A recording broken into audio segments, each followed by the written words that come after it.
Hello everyone! Welcome back to our channel, and in today's video ay magre-repa tayo ng aking necktie na mother plant. Necktie or Vitarifolium na regular plant lang, hindi siya variegated, as in regular lang talaga. Pakita ko sa inyo sobrang haba na kasi niya guys, and dito ko siya naisipan na iripat kasi basa dun sa kabila, nagdilig kagabi. Ayan na. Ito yung nabili ko last year. I think early last year ba yun? Or nasa mid. Mga June, July, ganon. Hindi ko na matandaan guys. Sobrang haba na yan. And yung mga nag-yellow part before, ang ginagawa ko, ginugupit ko siya. Katulad nito oh. Ito. Ayan o, may yellow part siya sa dulo. Ang ginagawa ko, ginugupit ko na siya ng diretso. And kaya ko naman siya iriripat, parang hindi na siya happy dun sa kanyang potting mix. Kasi, since tinatamad akong mag-ripat dito sa mother plant na to, mabigat kasi siya, dinadagdagan ko na lang siya ng lupa or ng potting mix na ginagamit ko kahit used na, ipinapatong ko lang sa ilalim. Well, okay naman siya. Papalitan ko na para naman ma-refresh yung kanyang dahon, mas bumilis yung paglago. Yun lang yung ginagawa ko. Kung natatandaan nyo before, meron ako mga halaman na pinaglalagyan ko lang ng potting mix sa ibabaw. Isa siya sa kasama. Maganda naman yung potting mix pa niya. I-adjust ko lang yung pot niya sa mas bigger ng konti. I think mga 2 inches bigger lang to sa kanya. Ang gusto ko is malubog lang siya ng konti. Itong si Vitarifolium, and ingatan natin na madamage yung baba kasi ano siya, nakadikit sa sahig. And pag nagre-ripat kayo ng mga ganitong klaseng halaman, like for example mga mother plant na house plants na mga ganito, o mga kahit anong klaseng anthurium, philodendron, pag okay pa yung potting mix niya is wag nyo na siyang banlawan. Yung iba kasi binabanlawan nila yung roots. Ako hindi na. Expected natin na talagang ito pag binunot natin is buong buo yung ugat. Tingnan nyo kung gaano siya ka-establish. Ganyan o. Ayan. Alog. Hindi na siya matatanggal. Kaya kailangan natin siyang bigyan ng puwersa.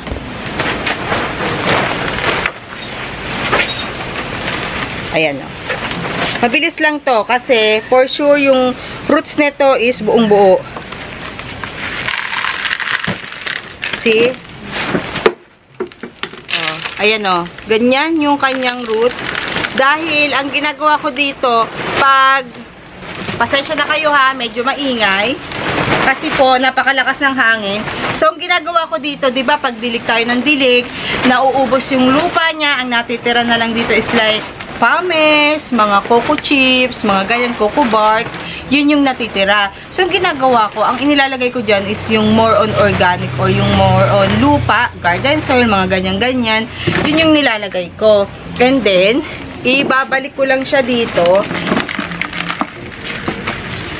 sa mas bigger pot. Yan o, napakadali. Nagsisimula na kasi ako guys kanina na ripat. And ngayon ko lang naisipang i-vlog kung kailan naman napakadumi na ng kuko ko. Ayan, hindi pa naman gaano. Kung mapapansin nyo, meron pa ditong 3 inches. Ayan, mga 2 to 3 inches or 2.5 to 3 inches pa to. Yung kanyang lalim. Ito, dadagdagan ko pa siya ng potting mix.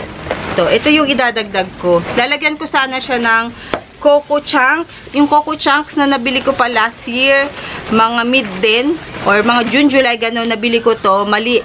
Coco chips yung binili ko sa online, tapos ito yung pinadala sa akin na napakalaki.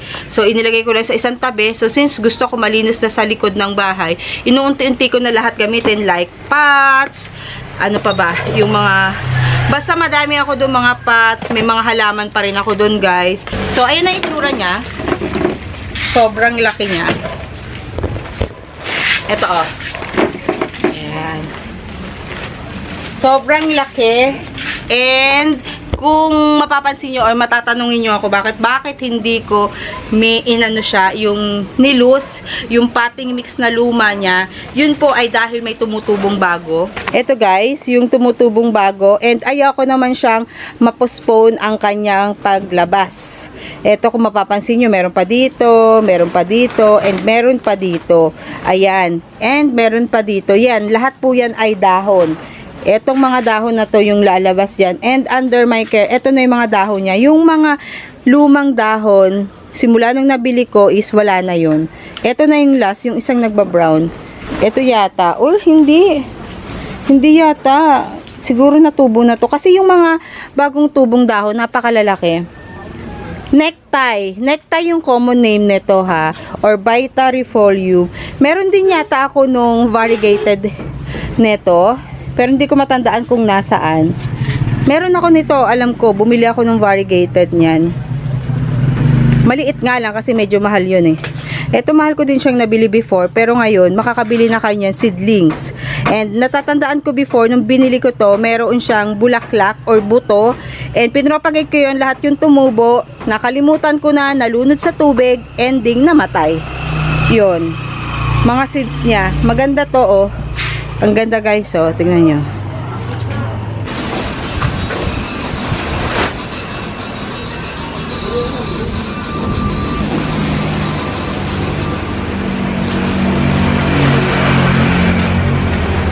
Okay, I'm done. And yun lang talaga yung iriripat ko na importante. Eto, kung mapapansin nyo, this year lang din to pinropagate. Gusto ko siyang i-tanim na. Hay nako, konti lang yung ating paso dito kasi gusto ko is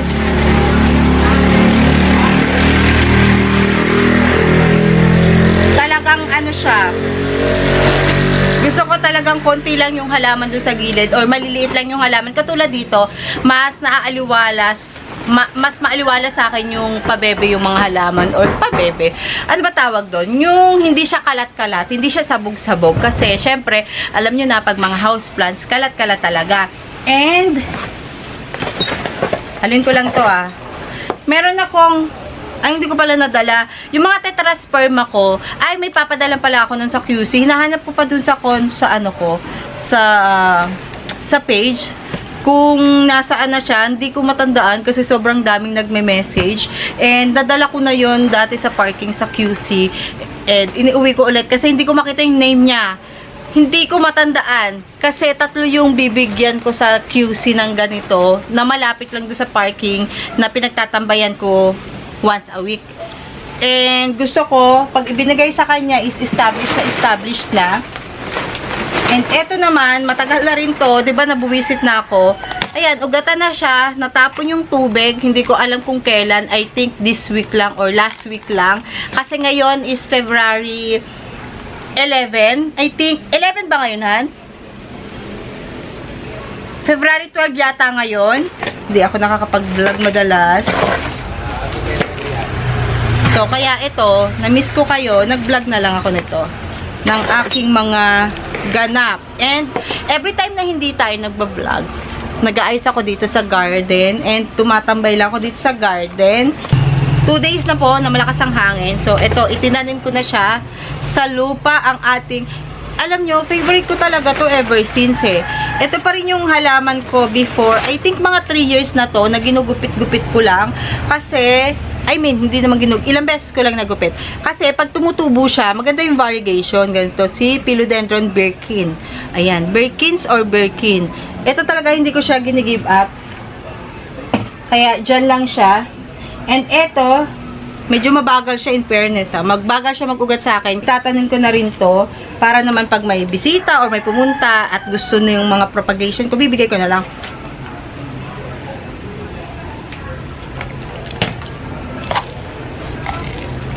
Naghanap ako ng mga, ang dami kong, ay wala pala itong mga ano.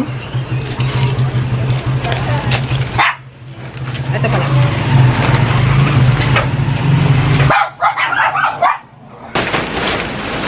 Ayan o. May mga tumubo na naman siya. Ayan, may mga tubo-tubo na siya guys. And, kung mapapansin nyo, yung ugat niya or yung mga ugat na pinapakita niya is ano lang, konti lang, minimal lang. Grabe, lakas ng hangin. Nilagyan ko lang nito kasi ano, ang dami kasi ang dami. Di ba sabi ko sa inyo, hindi ako gaano gumagamit noon kasi madaming langgam or nilalanggam. Gagawin ko dito, lalagyan ko siya ng water sa ilalim. Do-double pot ko siya para hindi siya pasukan ng langgam. Ayan.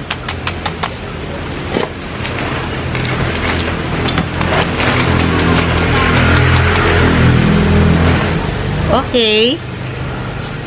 Diba? May nagawa tayo ngayong araw na ito ulit. Well, every time naman na hindi ako nag-vlog is madami akong ginagawa dito sa garden. And etong mga ginagamit ko na to, kung mapapansin nyo madumi, ito po yung ginamit kong propagation sa ating mga Paraiso Verde. Naripat ko na rin sila. Dead. Ay, hindi pa siya dead. Kala ko dead roots na. Sige, isama na natin. Naripat ko na sila para naman maka-adjust sila sa bago nilang environment.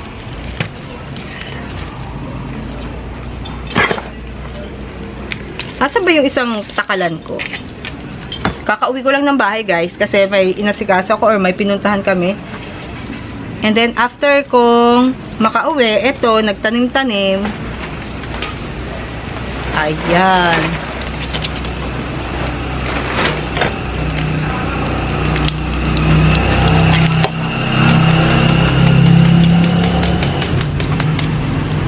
Okay. Hindi ko na tinaktak. Ganyan lang. Ito talaga yung way ko para mabilis mabuhay yung isang pinopropagate, especially itong mga philodendron, anthurium.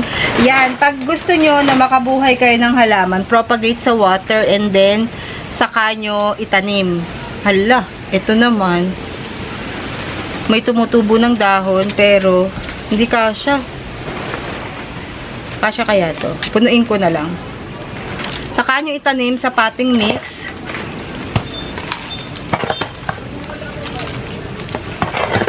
Pag may ugat na nabago. Ganun yung gawa ko. Pero since last year kasi, tinuruan ko na yung sarili ko na diretso propagate. Eh, nung time na pinropagate ko to, wala kasi akong potting mix. Kaya, no choice kundi sa water muna sila mag-stay. Yan. Ito rin, no? Konti lang yung inugat niya. To think na maganda dun sa area na pinaglalagyan ko sa kanya. Konti lang, eh.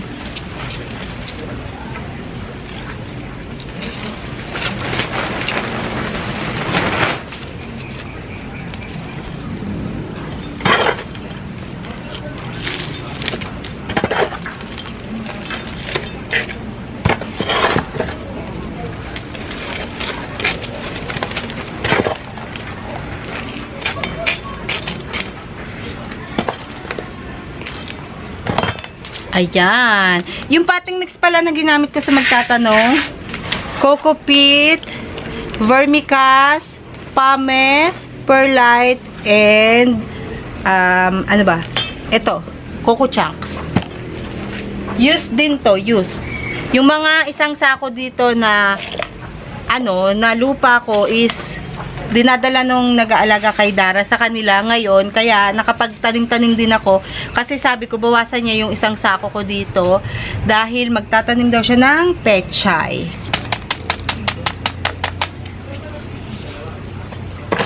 Okay.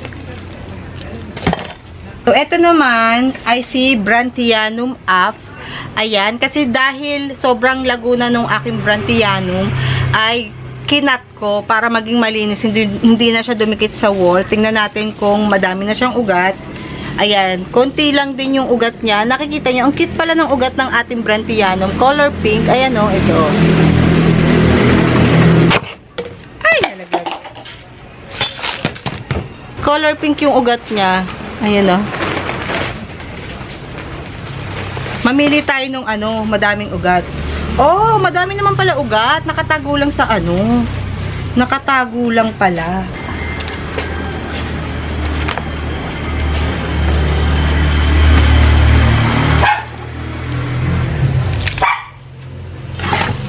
Tapos ito, pag may bagong roots na, pwede nyo na siyang diligan pag yung potting mix na ginamit nyo is tuyo.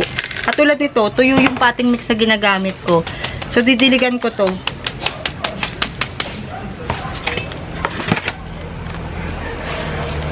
So, ayan na guys, ulit ang ating pinagkabisihan ngayong araw na ito.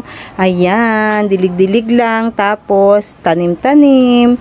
Eto pa, ayan, kakalat na naman yung ating garden. Gusto ko sana maging minimalist din yung garden ko sa gilid. Kaya alam nyo guys, yung ibang photos ko dito, pinamimigay ko na. Kasi po, ang bilis nilang magka-uod. Alam nyo kahapon, at saka nung isang araw, nagtanggal ako ng uod. Hindi ko alam kung paano sila nakakapasok dito. Siguro pag may paru-paro. And eto, napansin ko lang siya na may uod kasi every time na lumalabas ako, ito yung tinitingnan ko. To think na daily ko talaga sila tinitingnan. Nauna to, dun sa aking mga global green nung nakaraan. Hindi ko alam kung bakit biglang nagka-uod. Dito, hindi nyo mapapansin yan. Pero kada tumitingin ako dito or inilalabas yung sasakyan, na-check ko yan kung may uod or wala. And then, mapapansin mo lang talaga na may uod pag naubos na yung dahon or naubusan na ng dahon. Kasi yung uod, kakulay ng mga dahon. Paano ko ba nalaman na nagka-uod? Kasi nagwawalis ako. And then, nawalisan ko na pala. Ito pa. And then yan, no, may makikita kayo na mga parang paminta. Ayan, ibig sabihin may uod pag may ganyan. So, dito sa area na to, hinahanap ko kung may uod. Wala naman. Uy, eto. May nabawasan dito sa area na to. Dito, guys. Hanapin natin. Kasi nung nakaraan, chinek ko to, wala eh. Wala. Siguro nag-iisa yung uod na yon dito. Ang bilis nilang maging uod. Yung pag may nakikita na kayo na paru-paro dito, ibig sabihin, magkakauod. So far, eto naman, hindi na nabawasan yung dahon. So, ibig sabihin, yung itinapon ko na uod is, ano siya, yun na yun. Tapos, dun din sa gilid, napansin ko, nakalbo din. Kahapon ko rin, napansin. Ito yung una kong, hindi ito. Huli ko itong napansin na nagka-uod. Nasa na ba yun? Ayun, yun. Ito. Tinalikod ko lang kasi. Ayan, o. Tingnan nyo. Ayan, o. Wala na siyang dahon. So, ang pangit niya tingnan. So, tinalikod ko. Ginanyan ko. Mainit sa area na to dito. Pero, alam nyo guys, dun sa gilid ko, hindi siya inuuod. Dito lang sa harapan, dito sa ma-open talaga or open area. Kasi doon sa gilid, hindi ko napapansin na uubos yung dahon or dahil ba madami lang mga photos dito sa gilid. Ayan, napakadami niyan. Hanggang doon at saka yung Brazil ko hanggang doon. Ayun lang. So, see you guys on our next video. And next time ulit, samahan nyo ako sa ating mga next na gagawin dito. Dito ko lang siya ulit inilagay sa area na to. Mas lalago na yan. Hindi naman nagalaw ng todo yung kanyang ugat kasi nilipat ko lang. And nilipat ko lang sa mas malaking pot and then dinagdagan ng potting mix. Ganun lang ginawa ko. So, ayun lang po. See you guys on our next video. Bye!